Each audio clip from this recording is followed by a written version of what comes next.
ഞാനിപ്പോൾ ഉള്ളത് വിയറ്റ്നാമിലാണ്. വിയറ്റ്നാമിലെ ഹലോങ് ബേയിലെ ക്രൂയിസിലോട്ട് നമ്മൾ ഒരു ചെറിയ ബോട്ടിൽ പോവുകയാണ്.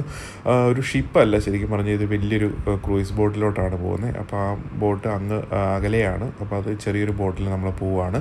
ഞാൻ ഈ വീഡിയോ അപ്ലോഡ് ചെയ്യാൻ കാര്യം എന്താണെന്ന് വെച്ച് കഴിഞ്ഞാൽ, കഴിഞ്ഞ ദിവസമാണ് 15 പേര് ബോട്ട് മറിഞ്ഞ് മരിച്ചു പോയത് വിയറ്റ്നാമിൽ.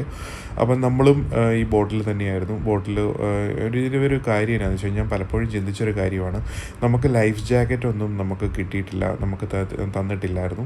അപ്പോഴും ഞങ്ങളും ആലോചിച്ചായിരുന്നു, എന്തെങ്കിലും ഒരു അപകടം ഉണ്ടായി കഴിഞ്ഞ് കഴിഞ്ഞാൽ എന്ത് ചെയ്യും. കാരണം എനിക്കാണെങ്കിൽ നീന്തലൊന്നും അറിയത്തില്ല. ഇതുപോലത്തെ ബോട്ടിലാണ് നമ്മൾ സ്റ്റേ ചെയ്യാൻ വേണ്ടി പോകുന്നത്. ഞാനത് വീഡിയോയുടെ നെക്സ്റ്റ് പാർട്ടിൽ ഞാനത് കാണിച്ചു തരാം. ഒത്തിരി ആൾക്കാർ ഇവിടെ വരുന്നുണ്ട് ക്രൂയിസ് ബോട്ടിൽ സ്റ്റേ ചെയ്യാനായിട്ട്. ശരിക്കും അതൊരു നമ്മുടെ ഹോളിഡേ പാക്കേജിൽ ഇൻക്ലൂഡിങ് ആയിട്ടുള്ളൊരു കാര്യമാണ്. 1 ഡേ സ്റ്റേ. ചിലവർ ഡേ ടൈം മാത്രമായിട്ട് വരും, അല്ലെങ്കിൽ ചിലവർ, ഞങ്ങളിപ്പം സ്റ്റേ ആയിട്ടാണ് എടുത്തിരിക്കുന്നത്. അപ്പോൾ 1 നൈറ്റ് നമുക്ക് ആ ഒരു വലിയ ബോട്ടിൽ നമുക്ക് സ്റ്റേ ചെയ്യാൻ, നമുക്ക് റൂമും കാര്യങ്ങളും എല്ലാം അവർ തരുന്നുണ്ട്. പല രീതിയിലുള്ള ബോട്ടുണ്ട്. ഇത് എന്ന് പറഞ്ഞാൽ ശരിക്കും പറഞ്ഞാൽ ഒരു ലക്ഷറീസ് ആയിട്ടുള്ള വലിയൊരു ബോട്ടാണിത്. ഷിപ്പായിട്ട് നമുക്ക് തോന്നും, പക്ഷേ ഇത് ഷിപ്പൊന്നും അല്ല. ശരിക്കും പറഞ്ഞാൽ അത് വലിയൊരു ബോട്ടാണ്.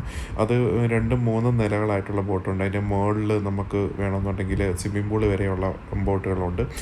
അപ്പം ഇത് നല്ലൊരു പരിപാടിയാണ്. ശരിക്കും ഇവർ ചെയ്യുന്നതൊക്കെ നല്ലതാണ്. പക്ഷേ ഈ സെക്യൂരിറ്റി, നമ്മുടെ ഇത് നമുക്ക് എല്ലാവർക്കും നീന്തൽ അറിയാൻ പറ്റിയെന്ന് വരത്തില്ല.